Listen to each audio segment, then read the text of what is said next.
The third turning point is this: the Republican comeback has begun. It is underway, and it is not in Washington.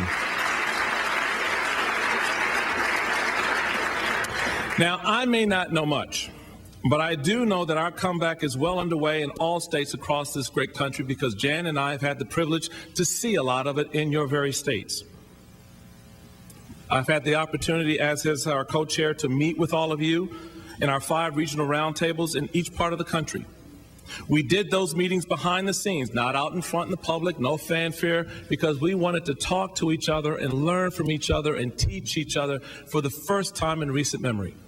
We wanted to spend time in the same room with each other to understand what was important to the people that we represent.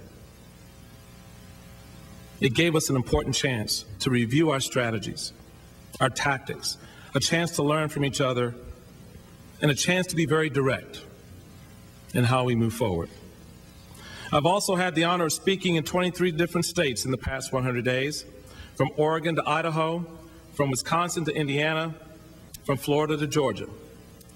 And I'm here to tell you folks, the energy of our base, the energy from our friends, it is strong, it is real, and it is hungry for success. And it's up to us now to make it happen.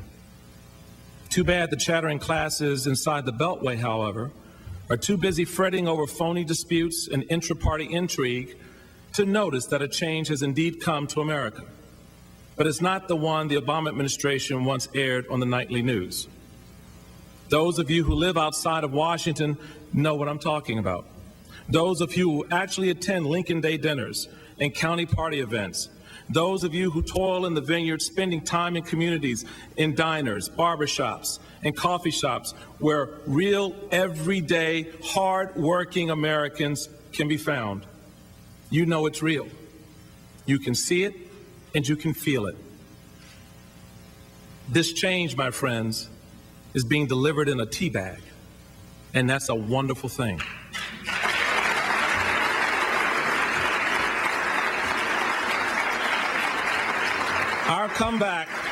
Our comeback will not begin in Washington. Our conversation with America will not focus on Washington. Our Republican National Committee will no longer rely on Washington. We will look to the rest of America instead, because that's where we are. That's where we belong. That's where people live and find success. Finally, let me conclude today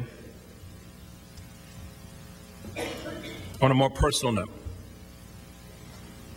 As to where is your chairman, I want us to lead our party and our country, where we're headed. For me, the Republican Party owes its moorings to Edmund Burke, William F. Buckley, and Ronald Reagan. Those are the individuals that I trace my personal roots to the Republican cause. For each of them, conservatism must always respect reality, effectively assess the times, and become relevant to those times. This is our charge. Ronald Reagan always insisted that our party must move aggressively to seize the moment. He insisted that our party recognize the truth of the times and establish our first principle in both word and deed.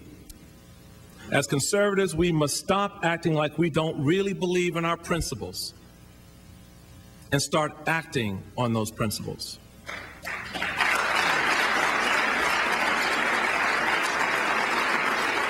Too often we act as if we are scared to apply our Thomas principles to today's problems and challenges. And you and I know that's no longer the case, because we're moving forward together. Our path and our challenge is to apply our principles not to the past, but to the future. In this hour, conservatives stand just a bit stronger, just a bit wiser, ready to once again to think and act with a freshness and a boldness that is uncompromising. For conservatism to take root in the next generation, we must offer genuine solutions that are relevant to this age. A Republican renaissance, my friends, has now begun. We will conquer the challenges not of the last century, but the challenges of our time.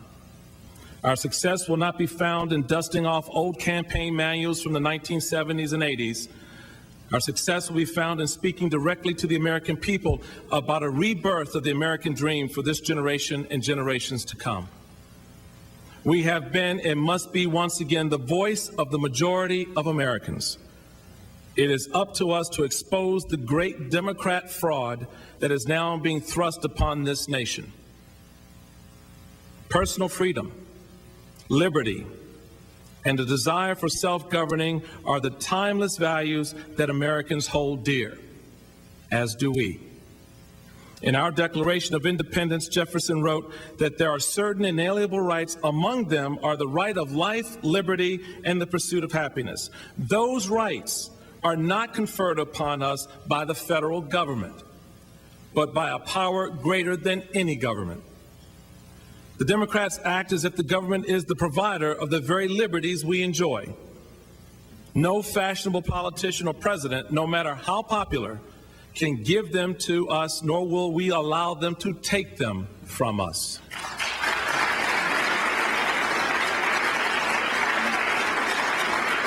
We will stand up for countless Americans who worry about their bills, are defenseless in the face of foreclosures, because we are with them. We are them. Now is the time to organize ourselves and to demand the limited government and freedom we deserve. Over the coming months, Republicans will be bold in our approach. We will offer real solutions, and we will do so aggressively and without apology. We will focus on freedom and the freedom of the individual. Odds, as I told you before, don't scare me. I'm used to working against the odds. I'm used to working against those odds imposed on us by our critics, pundits, and the otherwise clueless class that exists. I know how to develop a team, implement a plan, and deliver a victory. I'm confident in this journey because I'm taking it with you. I gain strength in this journey because I gain it from you. Our renaissance has begun. Our opportunities lie before us, and our cause, the cause of freedom, the cause of the individual, the cause of families, the cause of workers, the cause of teachers, the cause of those struggling to get an education, to run a business, that cause is as true today as it was when we first began this journey in 1854. So, in the best spirit of President Reagan, it's time to saddle up and ride. Our country needs us. Our country needs us. And we will be there for you, America. Republicans, proud, strong, free. Thank you, and God bless the Republican Party and our great country.